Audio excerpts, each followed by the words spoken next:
القدس لنا والحق لنا النصر لنا نحن الغالبون الأرض لنا والمجد لنا القدس لنا إليها عائدون.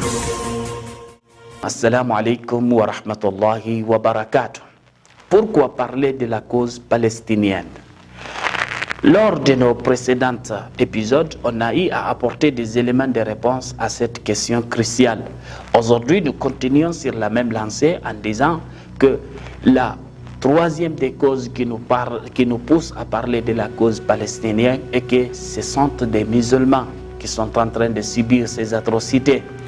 Et le Saint-Coran nous dit « Innamal mu'minuna ikhwa » les croyants sont certes des frères.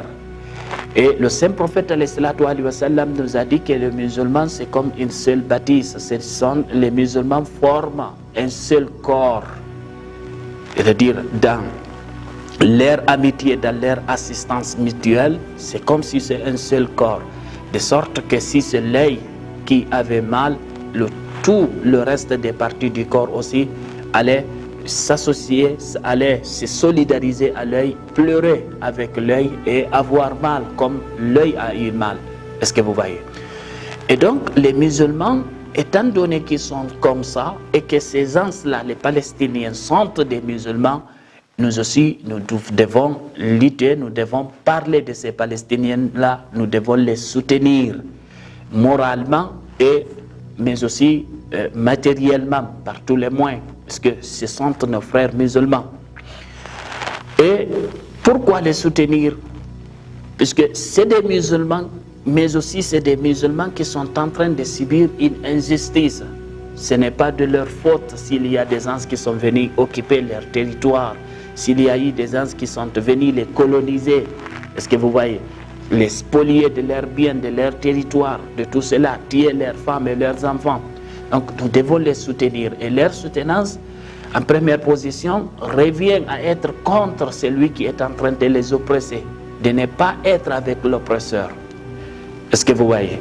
Mais aujourd'hui, malheureusement, on est en train de voir bon nombre de pays musulmans normaliser les relations avec les oppresseurs des Palestiniens. Et c'est quelque chose vraiment de très désolant.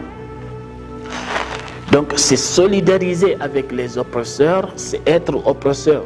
Le Saint-Coran nous disait « Wala tarkanu ila alladhina zalamu fatamassakumun nar » Ne vous associez pas avec les criminels, sinon le feu va vous toucher.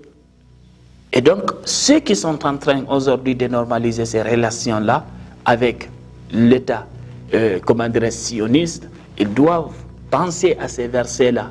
Ils doivent réfléchir, voir que c'est leurs frères musulmans qu'ils sont en train de laisser sous une oppression, mais aussi d'assister l'oppresseur aussi sur leurs frères musulmans. C'est quelque chose vraiment de très ignoble, quelque chose de très désolant qu'on est en train de vivre aujourd'hui au sein de la communauté musulmane. Et donc, nous devons assister ces frères-là. Eux, leur tort, c'est simplement le fait d'être musulmans. C'est leur tort, c'est simplement le fait de vivre dans ce territoire-là et de vouloir vivre en paix. C'est tout ce qu'ils ont fait comme tort, comme mal. Est-ce que vous voyez? Et donc, pourquoi laisser ces gens-là à la merci des vautours? Pourquoi laisser ces gens-là à la merci de leurs détracteurs? Pourquoi laisser ces gens-là à la merci de ces hyènes qui sont en train de les dévorer du jour au lendemain? Tout musulman aujourd'hui qui voit une telle situation et ne se trouve pas alarmé, ne se trouve pas attristé, que ce musulman la chasse, qu'il n'a pas la foi, que quelque chose lui manque sérieusement. Est-ce que vous voyez? Parce que là, c'est en quelque sorte des êtres humains de musulmans qui sont en train de subir une colonisation, une atrocité de la part des gens qui sont en train de les faire subir ces atrocités-là pour une seule cause, qu'ils sont des musulmans. Arrivé ici, chers frères et sœurs, je vous dis à la prochaine fois, tout en vous souhaitant bonne suite de programme. Assalamu alaikum wa rahmatullahi wa barakatuh. يا قدس السماء نفديك دماء يا أرض المسيح مسرى الأنبياء